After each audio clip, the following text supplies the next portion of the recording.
सम्झिनुहोस् त के भनेको थिएँ मैले 19 च्याप्टर पढाउँदा। हुन त 19 च्याप्टर पढेको कहिले हो होइन। 5 के हो फेरि एकचोटि सर्टकटमा सम्झिउ। 5 सदस्य बन्नु, तर कुनै पनि अनलाइनको माध्यमबाट अथवा वेबसाइट अनलाइनबाट आफूलाई केही फाइदा लिनको लागि, केही जानकारी, केही सपिङ होइन, त्यो अनलाइन माध्यममा आफूले फाइदाको लागि सदस्यता बन्नुपर्ने, त्यो चाहिँ अनलाइनमा है। फाइदाको आफ्नो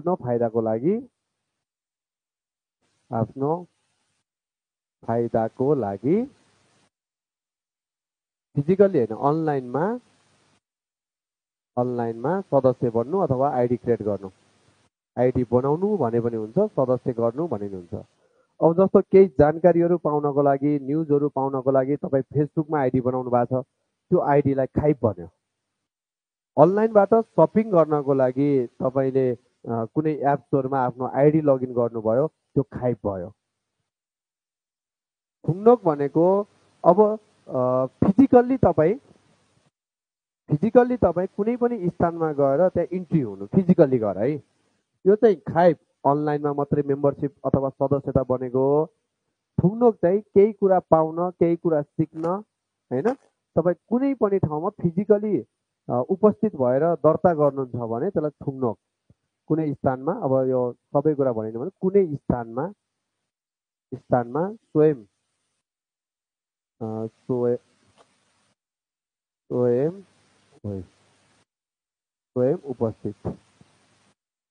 उपस्थित हुनु। अब जस्तो कोरियन भाषा क्लास लिनको लागि तपाईँ सेन्टरमा तपाईँ स्वयं उपस्थित हुनुभयो, स्वयं आउनुभयो, भर्ना हुन आउनुभयो, ठुङ्नोक। पैसा कमाउनको लागि तपाईँ विदेशमा जानुभयो, स्वयं विदेशमा त्यो ठाउँमा इन्ट्री हुनुभयो, खाइप गरेको, सरी ठुङ्नोक गरेको, सरी ठुङ्नोक भयो। त्यही भएर अब कोरियामा तपाईँ फिजिकल्ली तपाईँ कोरियामा इन्ट्री हुनुभयो, कोरियामा के भन्छ ठुङ्नोक, र त्यो इन्ट्री भएको प्रमाण दिनलाई के दिन्छ ठुङ्नोक चुङ है। थप्छु आइडी बनाउनु पर्दैन, तर अनलाइनको मार्फतबाट केही फिलअप गर्नु, फर्म भर्नु। आइडी नबनाई अनलाइन माध्यमबाट फर्म भर्नु। मैले सर्टकटमा भने है सबै कुराहरू। आइडी नबनाई अनलाइनद्वारा फर्म भर्नु, फर्म फिलअप गर्नु। अब त्यसमा आइडी बनाउनु परेको छैन हजुरलाई, आइडी नबनाए पनि तपाईँले आफ्नो फर्म फिलअप गर्न पाउनुभयो।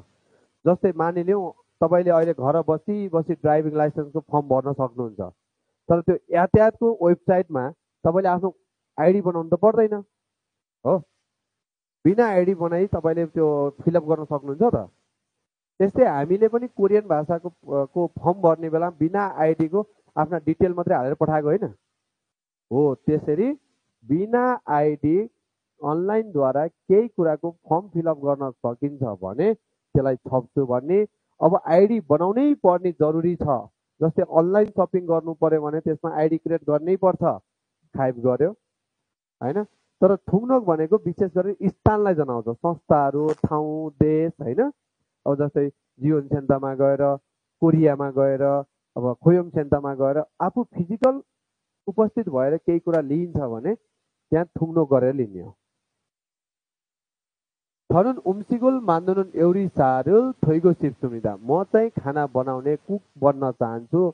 खुरेस जीवन सेन्टर खेगुल फाक्यु ये जीवन सेन्टर सहायता केन्द्रमा तालिम पाउनको लागि गरे। जीवन सेन्टरमा गएर उसले तालिम पाउनको लागि के चाहिँ गर्यो त भन्दा ठुङ्नोक गर्यो। एक हिसाबले भन्यो भने भर्ना गर्यो भने जस्तो भयो हेर। ल यो फिजिकली त्यहाँ जानु है। अब त्यो अनलाइनबाट मात्रै, अब यो अनलाइन विशेष खाइप केमा हुन्छ भने सपिङको लागि हुन्छ खाइप, अनि छङ्गो जानकारीको लागि हुन्छ खाइप गरेको है, कुराकानी गर्नलाई हुन्छ खाइप, यस्तो हुन्छ। थप्छु विशेष गरेर फर्महरूको लागि हुन्छ। यो कोरियन भाषाको परीक्षाको लागि फर्म, ड्राइभिङको लागि फर्म भन्ने हुन्छ कि फर्महरू त्यसमा अनलाइनबाट पनि डट गर्न मिल्छ भन्ने आउँछ क्या।